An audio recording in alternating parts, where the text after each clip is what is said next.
Sumainyo ang Panginoon. So, yung ating Ebanghelyo ay maiksi. Ito yung shorter form ng paghahandog ni Jesus sa templo ng Jerusalem. So bahagi yun na mula Bethlehem, na ibinahagi ko noong Pasko, papuntang Jerusalem ay may 11 kilometers. Ang binanggit ko rin po sa inyo na ang Bethlehem ay under ngayon ng Palestinian Authority. Noong 2,000 years ago, Israelian. Ngayon, State of Palestine. 11 kilometers lang sa Jerusalem. So, inihandog nila sa Jesus sa templo ng Jerusalem, bahagi ng alin na bilang pagtugon, bilang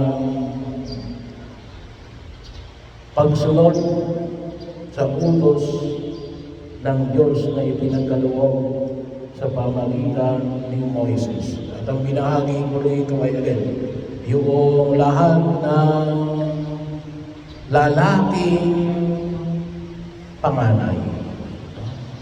Bakit inihandog yung lalaking panganay? Kasi po, kung inyong maalala, yung bago sila umalis sa Egypt, ayaw silang paalisin ng Pharaoh, dahil ayaw silang paalisin ng Parao. Anong ginawa ng Diyos sa pamagitan ni Moises? Nagpagawa ng salot. At yung pinakahuling salot, yung ika-10, ay alin? Yung walang dugo, yung kanilang bahay na mula sa dugo ng tupa na kanilang inialay sa Diyos, mamamatay ang lahat ng lalaking panganay, tao man o hayop. Kaya para sa mga Hudyo, lahat ng lalaking panganay ay inihahandog sa Diyos. Hindi lang basta inihahandog sa Diyos, inihahandog mo, hindi. Ngunit yung inihahandog na maglingkod sa Diyos bilang kanyang mga pari. Kaya lang, siguro sa iba pa natin pag-uusapan. Kaya po dahilan kung bakit inihandog si Jesus sa templo ng Jerusalem. Ngayon, sabi nga natin, wala kayo ng templo ng Jerusalem. So, for almost 2,000 years, mga 1,900 years, ay wala silang paghahandog sa templo.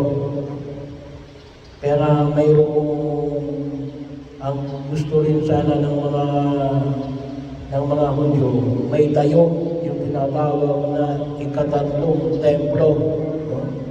Lahat na prepare na, lahat ng pwedeng ilagay sa templo, nakahanda na. Ano yung problema? Yung lupa. Bakit may problema sa lupa? Tulad ng sinabi ko sa inyo, yung present day na nakalagay doon sa templo, kasi gusto ng mga Hudyo, na doon sa dating site, ilalagay yung templo ng Jerusalem. Ano ngayon na nakalagay doon sa present site ng templo ng Jerusalem? Yung Golden Mass. Yung sinabi ko sa inyo. Kaya ako yung isa sa sinabi ng mga Hamas, kung bakit nila sinalakay ang Jerusalem noong November 7, ay gawa daw ay pumasok yung mga Israelita doon sa kanilang mosque. Na pinaniniwalaan nila na yung site na yun, which is the site also of the Temple of Jerusalem, 2,000 years ago, ay yun din yung sign na alin, umakyat sa langit si Muhammad. So kaya po sa akin, kung gusto ng kapayapaan sa Israel, sana, isa naman yung sa solusyon ni Helen, yung kabila ay mosque, yung kabila ay templo ng Jerusalem. Katulad din po ng iba namin mga simbahan sa Israel. Yung ating mga simbahan sa Israel, hindi yung lahat yan ay pagkakari ng Katoliko. Kahit na po, yung Holy Sepulchre, ang may hawak ng susi niyan ay dalawang pamilyang Muslim. Pero siguro sa ibang pagkakataon natin pag-nilalayan. Pero nabanggit ko lang yun, bakit? Kasi bahagi ng pagkilos ng pananampalatayang Hudyo na iniaalay ang kanilang panganay na anak na lalaki. And there are 380 plus na mga prohibition na matatagpuan natin sa Torah o Pentateuch na kinakailangan maghahandog sa templo ng Jerusalem. Kaya, gusto nila na maitayo muli ang templo ng Jerusalem. Pero ano yung mahalaga? Yung paghahandog, yung i-consecrate. Kaya po ngayon, sabi nga natin, ang tanong ko rin sa sarili ko, sabi ko, paano ngayon ginagawa ng mga Hudyo yung kanilang mga paghahandog? Wala silang offering. Wala silang animal sacrifice. Pagkat maliwanag sa prohibition ng Torah na ito'y lamang ay aalay sa templo ng Jerusalem. Kaya anong unang pinapalit nila ngayon? Pagbabasa ng banal na kasulatan, kawang-gawa, at acts of penance. So itong tatlo ito. Yun muna yung kanilang substitute. Pero bahagi yun na kung saan yung makita natin, napakahalaga ho. Sa mga bawat pamilya, ako naman yung tutuwa, nanonood ako ng news nung Pasko, na may mga talagang mga miyembro ng pamilya na uuwi, mga ama, mga ina ng tahanan, uuwi ng Pasko, para rin magkasama-sama naman ang pamilya. At pero, sana huwag natin kalimutan natin, pumunta tayo sa simbahan. Ialay natin yung ating pamilya. I-consecrate natin yung ating pamilya sa Diyos. Italaga natin yung ating pamilya sa Diyos. Ang mga anak, tayo pupunta sa simbahan, ipanalangin natin sa harapan ng buong may kapal. Ang ating mga panalangin na tayo ay magkaroon ng ating mga kaganapan ng ating pangarap, magkaayos tayo ng pamilya, kompleto pa tayo, pero hindi silang naalin. Sana ay alin. Ang pamilyang ito ay tunay na maging katulad ng pamilya ni Jesus, Maria, at Jose. Banal na pamilya. Isang pamilyang pinapabanal natin. Huwag natin kalimutan na ito ay isama natin sa ating panalangin. At kung sakaling po hindi nyo nagagawa, ay pwede naman gawin sa ibang mga pagkakataon. Pero bahagi yung napakagandang experience yun na bilang isang pamilya, iniaalay ninyo ang inyong sarili sa harapan ng Diyos. Yun ang ginawa ni Maria at Jose kay Jesus. Itinalaga nila ang kanilang pamilya sa harapan ng Diyos.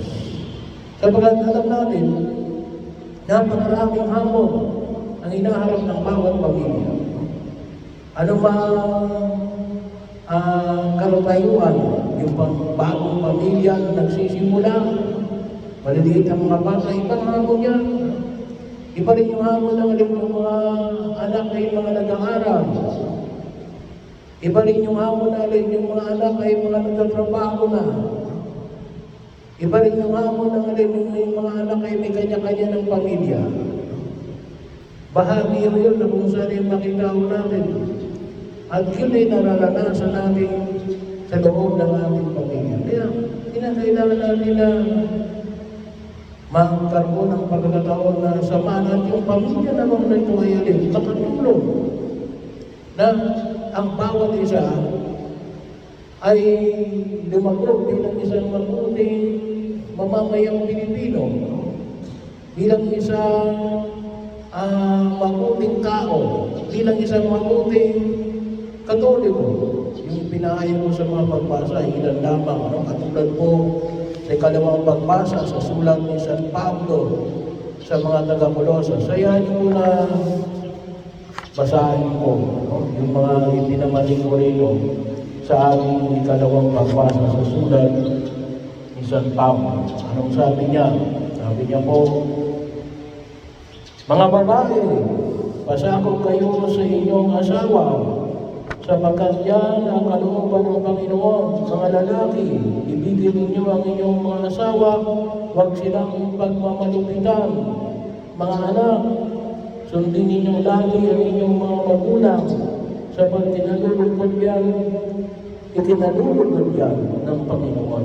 Mga ama, huwag ninyong kagagalitan ng lagi sa inyong mga anak, at baka manghina ang kanilang loob. At sa unang pagbasa nito sa aklat ng Propeta Sirach, ipinamanin din sa atin ng alin, ang ilan sa mga pamantayan, tulad ng alin, ang gumagalang sa kanyang amay, nagbabayad na sa kanyang kasalanan, at ang nagpaparangal sa kanyang inay, parang nag-iimbak ng kayamanan. Ang gumagalang sa kanyang amay, panibigayain naman ng kanyang mga anak, at ang panalangin niya ay agad diringgin ng Panginoon. Ang nagpaparangal sa kanyang ama ay nagtutulog ng kaaliwan sa kanyang ina, ay sumagalima sa Panginoon. Pahabain ng Diyos ang kanyang buhay. Sa bahagi po, ilan lamang ito na makita natin sa banal na kasulatan na nawa maging gabay natin sa ating pagkilos. At katulad din po sa paghahandog ni Jesus sa templo ng mga magulang ni Jesus sa templo ng Jerusalem, ay nakita rin natin dumating din si Samuel at saka si Ana, mga propeta ng Diyos. Hinayaan ng Diyos natin. Hinayaan ni Jesus.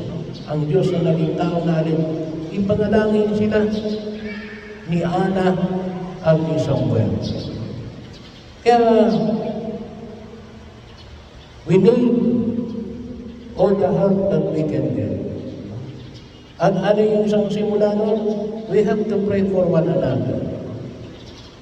Na bahagi ng pagkilos natin sa daigdig na ito. At kung sakali mang mayroon pang ibang pamamaraan, gawin mo natin. Pero, yun ang huwag natin kalimutan. Kinakailangan na italaga natin ang ating sarili sa harapan ng Diyos bilang isang pamilya. Isang pamilya na alin na nagnanais higit sa lahat.